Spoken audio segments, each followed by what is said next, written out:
Remarks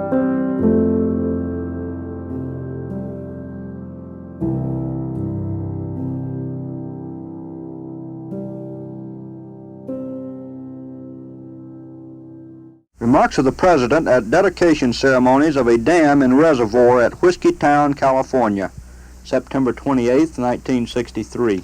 Thank you, ladies and gentlemen.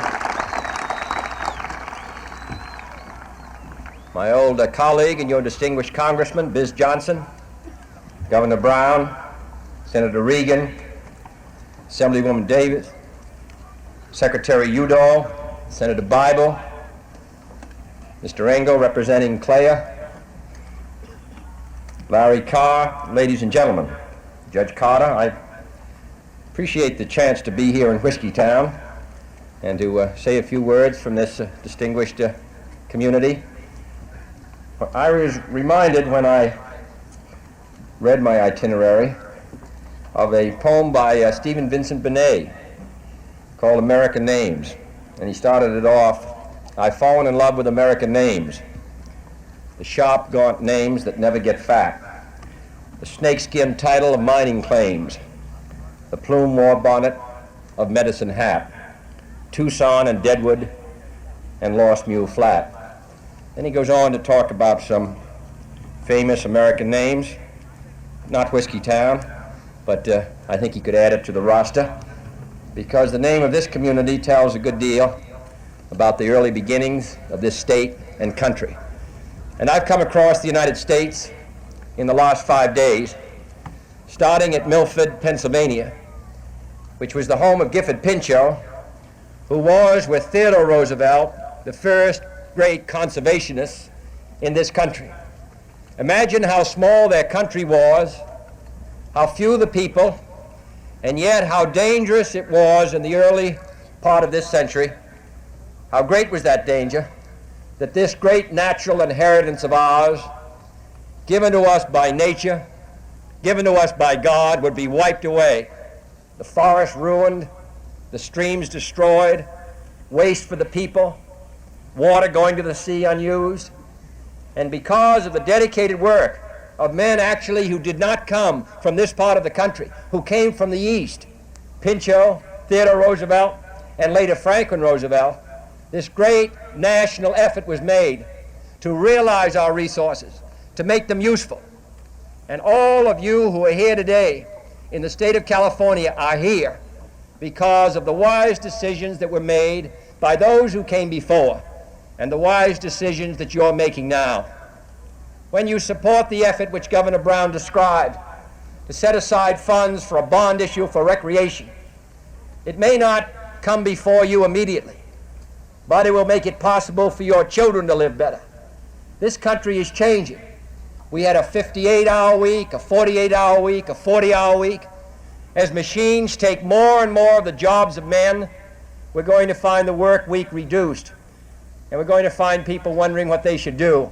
And I want to make it possible, and you do, make it possible for them to see green grass, to travel throughout this great rich country of ours, not just in other parts of the world, but here in the United States, where I've seen parts of this country which are second to none to any in the world, and where too many people east of the Mississippi are unaware of what golden resources we have in our own United States. So we should use them.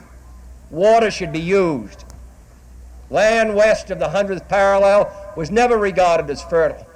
Till some days after the Civil War, a few men began to come out here and made determinations of what could be done, and we've moved ahead, and this project is only the most recent. I'm proud of it. It was opposed for many years. Many people wondered whether it would ever pay for itself. The fact of the matter is, as a general rule, every time we bet on the future of this country, we win. I was there yesterday, the day before, at the Grand Coulee Dam. 10 years they fought for the Grand Coulee Dam. Finally, it was built. It will pay for itself in another 5 or 6 years. But more important than that, it has meant the development of that whole section of the high Northwest, the development of the atomic reactors, which have played such a significant part in maintaining the security of the United States. Every time we make a determination to set aside the seashore for the use of future generations, every time we build these great projects, we develop the water resources, we set aside recreational areas, we can be sure they're going to be used. 350 million Americans will live in this country of ours in the short space of less than 40 years, when now there are 180 million. What will they do? What kind of a country will they find? How much recreation will be possible for them? I think if we make the right decisions now, they will be as grateful to us as we were and are to Gifford Pinchot and Theodore Roosevelt for the things they did 45 and 50 years ago.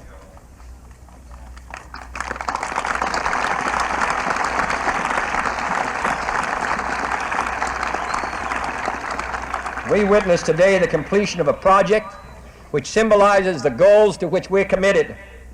The Whiskeytown Reservoir is not the largest structure on the Trinity River, but its completion is significant because this is the last of the Trinity Project dams. The impoundment part of this vast undertaking is now completed, and in that sense, this dam stands not only as the work of the men who built it, but all the men over the years who fought for it and who brought it to the attention of the state and nation. When the Trinity Division completed and the upper reaches of the Sacramento now harnessed, Shasta County and its neighbors are assured of water and power. They can enjoy new chances for recreational use and new access to open space. And of great importance, the flow of two watersheds can now be regulated for the benefit of the farms and cities in the lower valley. For too long, this water ran unused to the sea. For too long, surplus water in one area was wasted while there was a deficit nearby. Now, by diverting these waters to the eastern slope, we can irrigate crops on the fertile plains of the Sacramento Valley and supply water also for municipal and industrial use to the cities to the south.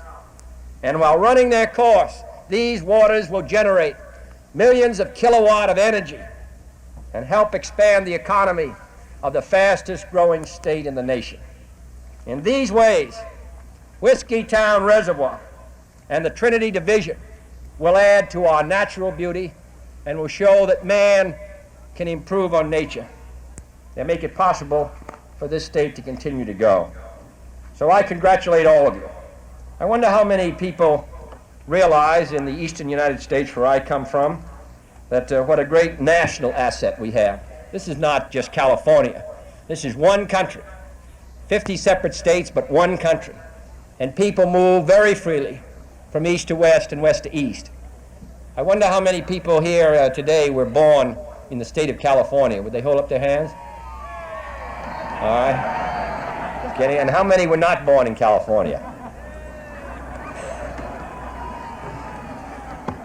It shows that what we are doing, we are a mobile, moving country. Our national assets belong to all of us. Children who are born in the East will grow up in the West, and the West will grow up in the East. And we will find, by concentrating our energies on our national resources, on conserving them, but not merely conserving and saving them, but by developing and improving them, the United States will be richer and stronger. We can fulfill our responsibilities to ourselves and those who depend upon us. I'm proud to be here. I'm proud to be associated with those who are contributing to this country, who are making it better, not merely right now, today, but who are looking to the long future of those who come after us. I congratulate you on what you've done. Thank you.